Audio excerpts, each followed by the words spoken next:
here the term libertarian means the opposite of what it always meant in history. Libertarian throughout modern European history meant socialist anarchist. It meant the socialist movement, the workers' movement and the socialist movement, it sort of broke into two branches roughly, one statist, one anti-statist. The statist branch led to Bolshevism and Lenin and Trotsky and so on.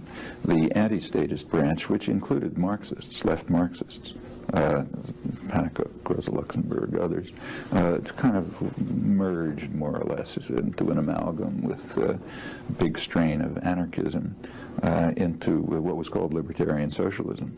So libertarian in Europe always meant socialist. Here it means ultra, Ayn Rand or Cato Institute or something like that. But that's a special U.S. usage having to do with a lot of things quite special about the way the United States developed, and this is part of it. There it meant, and always meant to me, socialist anti-state, the anti-state branch of socialism, which meant a highly organized society, completely organized, nothing to do with chaos, but based on a democracy all the way through.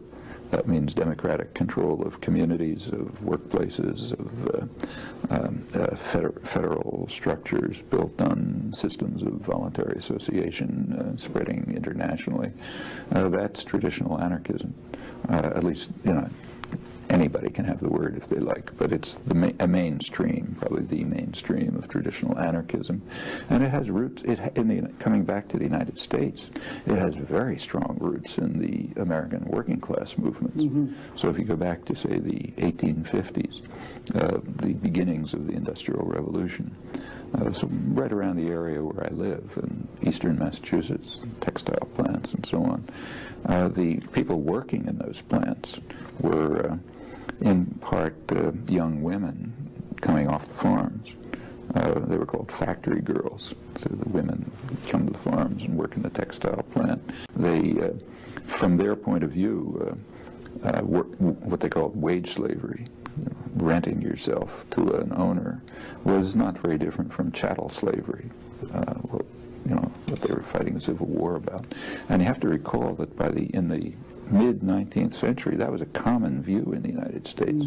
For example, it was the position of the Republican Party. It was Abraham Lincoln's position. It's not an odd view, that there isn't much difference between selling yourself and renting yourself. So the idea of renting yourself, meaning working for wages, was degrading. It was just an attack on your personal integrity. And they despised the industrial system that was developing, that was destroying their culture, destroying their independence, their individuality, constraining them to be subordinate to masters, there was a tradition of what was called republicanism in the United States. We're free people, the first free people in the world. This was destroying and undermining that freedom.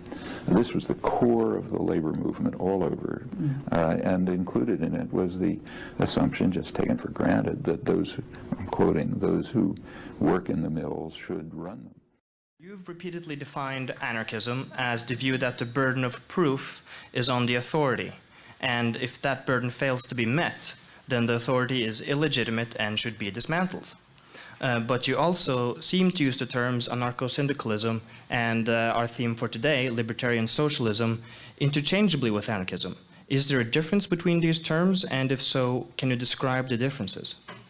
Well, first of all, anarchism covers a very wide range. I mean, what you just quoted seems to me like a kind of a core principle of anyone who's involved anywhere in anarchist movements should at least accept that authority is not self-justifying. Hierarchic institutions, authoritarian structures, structures of dominance and control have a burden of proof. I mean, they're not self-justifying. They have to meet a challenge. They should be challenged. And I think that everyone ought to be an anarchist in that sense. It doesn't carry any, then come further questions about what you do about it. But it ought to be challenged, and if if it can't meet the burden of proof, which is usually the case, not always, then they should be dismantled. That should be done everywhere, you know, from families to international affairs, professions, science, whatever it is. Actually, it's kind of striking that in some domains it's just taken for granted. Like in the sciences, if you're science students, it's assumed that the task for students is to challenge. You're not supposed to just copy what you heard. The fields would die if they did. So you're supposed to challenge, request, demand evidence and proof, and if you can't find it, change it. But that ought to extend to all of life. Now, anarcho-syndicalism is a little bit different. That is a particular brand of anarchism, which was particularly concerned with things like workers' control, control by working people of production, the means of production, decisions over production. This is like a kind of a core part of it. That's the syndicalist part. Libertarian socialism is just the traditional word for anarchism. It's you know, French term originally, and so if you take a look at the French journals, Socialisme, Libertaire, they're just anarchist journals.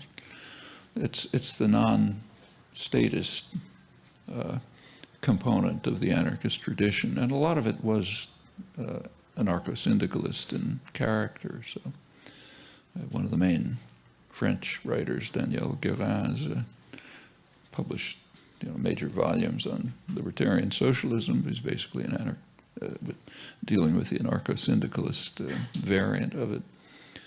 Of course, there are plenty of other things that call themselves anarchist. So this is by no means the whole story. Libertarian socialists envision and work to create a, predictably enough, libertarian socialist society. What would be the core features? What are the core features of that theory? What are the core features of that society? Well, apart from accepting the general principle of anarchism, it tends to concentrate on the productive system. So, for example, workers' control in industry, control of other institutions by people who participate in them. It's not inconsistent with what's sometimes called communitarian anarchism, which concentrates on control of communities by participants. In fact, they generally, both groups think these ought to be integrated. It's a question of where the focus of attention is. But I don't think they're real conflicts. It's just a question of what's prioritized, what's the center of concern and activity, what other things will flow from it. Partly tactical choices, partly ideas about where the source of creativity, power, search for freedom would be in a society. You can have different views on that. When we talk about anarchism, it's often about well, people understand it as not being organized, as being a kind of chaos. Well, but in fact, it's trying to find the institutions that can be effective but are minimally coercive. In a libertarian socialist society, what kind of institutions would that be? Well, within the main libertarian socialist, especially anarcho-syndicalist tradition, what's assumed is it should be a highly organized society. It should be based on popular control at every level. So begins with, for example, control by working people of whatever institution they're working in, factory, offices, whatever it might be, and control of communities. And then these should be integrated through voluntary association. They could be regional, then there should be federated structures that extend beyond, and on to organization of international society. But it should be highly organized, though controlled from below, not I mean, anything complex is going to have some degree of representative decision-making, but always under direct control and recall and so on. So it's kind of a, sort of pure democracy, if you want. In fact, you know, the example, it takes the major achievement of mainly anarcho-syndicalist development was libertarian Spain. And it didn't have a lot of time. It was wiped out pretty soon, but it was what developed rather quickly was a fairly organized society with a lot of interaction between agriculture and industry and communities and so on. Pretty successful economically, too. Now, libertarian socialists traditionally insist that the organizational structure of our organizations must prefigure the desired society. So, for instance, if we want a direct democratic society, then we should use direct democracy here and now. Why is that so important? Well, the traditional idea goes back to Bakunin, is that the way to carry out social change is to build the seeds of the future within the present society, to try to, I mean, what's really involved in social progress ultimately is a kind of change of consciousness, not just organization, but just letting different values and different concerns come to prevail. And the way that happens is through participation and action, not by reading about it. And one of the ways to do it is to start with direct democracy where you are. And that's, and there are a lot of ideas about how to do this. I mean, work sharing, lots of possible, decision-making, common decision-making, and that helps.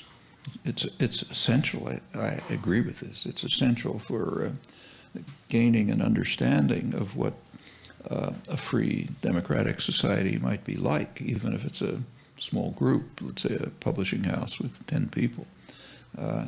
And you learn, you experiment, you see what works, what doesn't work, you can go on to bigger things. If one was to build a libertarian socialist organization, what would be the core features of it? What would be the core elements? Well, core elements, first of all, would be authentic participation. That means everybody, not one person's a secretary, one person's a janitor, one person does the finance, and therefore you kind of automatically get a hierarchy of decision-making based on a role in the system, but really participating. That doesn't mean everybody can do everything. Like, I can't be a surgeon, somebody else can. But it means that in anything that involves decision-making functions, it should really be shared. It should be true in, say, universities, like where I am, or publishing houses, or factories, or anywhere else. That's the beginning. And as soon as you do that, it just breaks down barriers among people. For one thing, it means, there is some kinds of work that nobody wants to do, but has to be done. Well, that has to be shared. If that's not shared, then you got a problem. But that can be instituted. A joint participation, decision-making can be instituted. If there is representation, immediate recall when under public, cooperative action. All of these things can be instituted on a very small scale and can spread to larger ones. And that, if it goes far enough, becomes a major organization. Well, let me begin by referring to something that I've already discussed. That is, if it is correct, as I believe it is, that a fundamental element of human nature is the need for creative work, for creative inquiry, for free creation without the arbitrary limiting effects of coercive institutions, then of course it will follow that a decent society should maximize the possibilities for this fundamental human characteristic to be realized. That means trying to overcome the elements of repression and oppression and destruction and coercion that exist in any existing society, ours for example, as a historical residue. Now, a federated, decentralized system of free associations incorporating economic as well as social institutions would be what I refer to as anarcho-syndicalism, and it seems to me that it is the appropriate form of social organization for an advanced technological society in which human beings do not have to be forced into the position of tools, of cogs in a machine, in which the creative urge, that I think is intrinsic to human nature, will in fact be able to realize itself in whatever way it will. I don't know all the ways in which it will. Anarchism can be conceived as a kind of voluntary socialism, that is, a libertarian socialist or anarcho-syndicalist or a communist anarchist in the tradition of, say, Bakunin and Kropotkin and others, had in mind a highly organized form of society, but a society that was organized on the basis of organic units, organic communities, and generally they meant by that the workplace or the neighborhood or both. And from those two basic units involving the place where a person works and spends his creative energies and the place where he lives in relation to his neighbors and others around him, from those two basic units there could derive through federal arrangements a highly integrated kind of social organization which might be national or even international in scope, where decisions could be made over a substantial range, but by delegates who are always part of the organic community from which they come and are returned to it and are revocable and in general would live there, in fact. So it doesn't mean a society in which there is, literally speaking, no government, so much as a society in which the primary authority and source of authority comes, as it were, from the bottom up and not exactly from the top down, where representative democracy, as we have it in the United States and in Britain, would be regarded as a form of from the top down authority, even though ultimately the voters decide. Well, representative democracy, as in, say, the United States or Great Britain, would be criticized by an anarchist of this school on really two grounds. First of all, because there is a monopoly of power centralized in the state, and secondly, and critically, because representative democracy is limited to the political sphere and in no way, in no serious way, encroaches on the economic sphere. And anarchists of this tradition have always held that that democratic control of one's productive life is at the core of any serious human liberation, or for that matter, any significant democratic practice.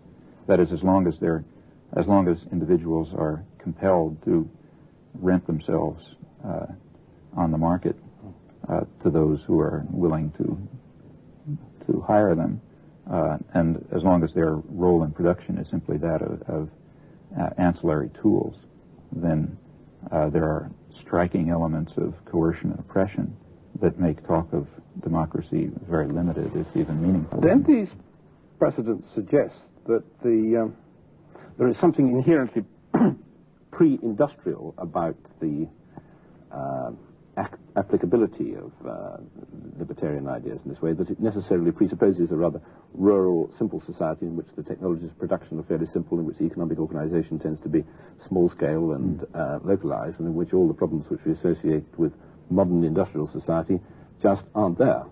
Well, let me separate that into two questions. One, how anarchists have felt about that, and two, what I think is the case. As far as anarchist reactions to that, there are two. There has been an anarchist tradition which was, and one might think, say, of Kropotkin as a representative, which had much the character that you describe. On the other hand, there's another anarchist tradition that develops into anarcho-syndicalism, which simply regarded anarchist ideas as the proper mode of organization for a highly complex, advanced industrial society. And that tendency in anarchism merges, or at least interrelates very, very closely with a variety of left-wing Marxism, the kind that one finds in, say, the Council Communists that grew up in the Luxemburgian tradition and that is later represented by Marxist theorists like, say, Anton Pannekoek and who developed a whole theory of workers' councils in industry and who was himself a scientist and astronomer, very much part of the industrial world, Dutch Marxist. Now, it's the latter. No, so which of these two views is correct? I mean, is it necessary that anarchist concepts belong to the pre-industrial phase of human society, or is it the rational mode of organization for a highly advanced industrial society?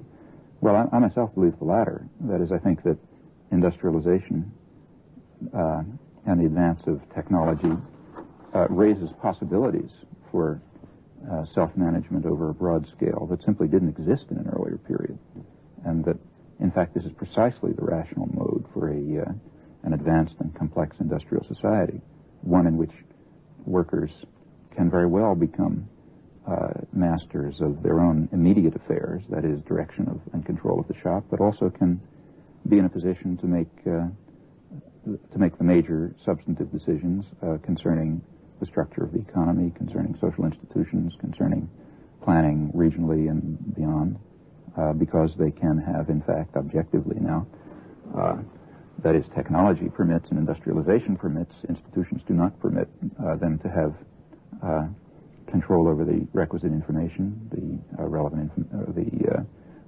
training to understand these matters. A good deal can be automated. Much of the necessary work that is required to keep a decent level of social life going can be really consigned to machines, at least in principle, which means humans can be free to undertake the kind of creative work which may not have been possible objectively in early stages of the Industrial Revolution. I'd like to pursue in a moment the question of the economics of an anarchist society, but could you sketch in a little more broadly the kind of political constitution of an anarchist society as you would see it in modern conditions? Would there be political parties, for example? What forms of government, residual forms of government, would in fact remain? Well, let me sketch what I think would be perhaps a rough consensus, and one that I think is essentially correct. Beginning with these two modes of immediate organization and control, namely organization and control in the workplace and in the community. One can imagine a network of workers' councils at a higher level, representation across a factory or across branches of industry or across crafts, and on to general assemblies of workers' councils that can be regional and national and international in character. And from another point of view, one can project a system of governance that involves local assemblies, again, federated regionally, dealing with regional issues, crossing crafts, industries, trades, and so on, and again, general at the level of the nation or beyond through federation and so on. Now, each of these, and exactly how these would develop and how they would interrelate and whether you need both of them or only one, well, these are matters over which anarchist theoreticians have debated, and many detailed proposals exist. And I don't feel competent to take a stand. In fact, I think these are questions that pretty much would have to be worked out. But there would not, for example, be direct national elections and political parties organized from coast to coast, as it were, or from north to south in Britain to win those kind of elections. Would that? Because if there were, that would presumably create a kind of a central authority which would be inimical to the idea of anarchism. Right. No, the idea of anarchism is that delegation of authority is rather minimal. That is, participants at any one of these levels of government, representatives at any one of these levels of government, should be directly responsive to the organic community in which they live. And in fact, the optimal situation would be that participation in one of these levels of government should, on the one hand, be temporary, and even during the period when it's taking place, should be only partial. That is, the members of a workers' council who are, for some period, actually functioning to make short-run decisions that other people don't have the time to make, should nevertheless be, in part, also continuing to do their work as part of the workplace or neighborhood community in which they belong. Now, as for political parties, my feeling is that an anarchist society would not forcefully prevent political parties from arising. In fact, anarchism has always been based on the idea that any sort of Procrustean bed, any sort of system of norms that's imposed on social life will constrain and very much underestimate its energy and vitality, and that all sorts of new possibilities of voluntary organization may develop that we may not even think of today at a higher level of material and intellectual culture. But I think it is fair to say that insofar as political parties are felt to be necessary, anarchist organization of society will have failed. That is, it should be the case, I would think, that where there is direct participation in self-management in economic and social affairs, then factions, conflicts, differences of interest and idea and opinion, which should be welcomed and cultivated, will be expressed at every one of these levels. Why they should fall into 2 or 3 or N political parties, I don't quite see. I think that the complexity of human interest and life is that does not fall in that fashion. Parties represent basically class interests, or largely Classes so. would not exist in. And classes would have been eliminated or transcended in such a society. Historically, have there been any sustained examples on any substantial scale of societies which approximated to the anarchist ideal? There are small societies, small in number, that have, I think, done so quite well, and there are a few examples of large-scale libertarian revolutions which were largely anarchist in their structure. As to the first, small societies extending over a long period, I myself think the most dramatic example is perhaps the Israeli kibbutzim, which for a long period, may or may not be true today, really were constructed on anarchist principles, that is, of direct worker control, integration of agriculture, industry, service, personal life on an egalitarian basis with direct and, in fact, quite active participation in self-management, and were, I should think, extraordinarily successful. A good example of a really large-scale anarchist revolution, or largely anarchist revolution, in fact, the best example, to my knowledge, is the Spanish Revolution in 1936. And, in fact, you can't tell what would have happened. That anarchist revolution was simply destroyed by force, but during the period in which it was alive, I think it was inspiring testimony to the ability of poor working people to organize, manage their affairs extremely successfully without coercion and control. How far does the success of libertarian socialism or anarchism as a way of life really depend on a fundamental change in the nature of man, both in his motivation, his altruism, and also in his knowledge and sophistication? I think it not only depends on it, but in fact, the whole purpose of libertarian socialism is that it will contribute to it. It will contribute to a spiritual transformation. Precisely that kind of great transformation in the way humans conceive of themselves and their ability to act, to decide, to create, to produce, to inquire. Precisely that spiritual transformation that social thinkers from the left Marxist tradition, from Luxemburg, say, on over through Anarcho-syndicalists have always emphasized. So on the one hand, it requires that spiritual transformation. On the other hand, its purpose is to create institutions which will contribute to that transformation.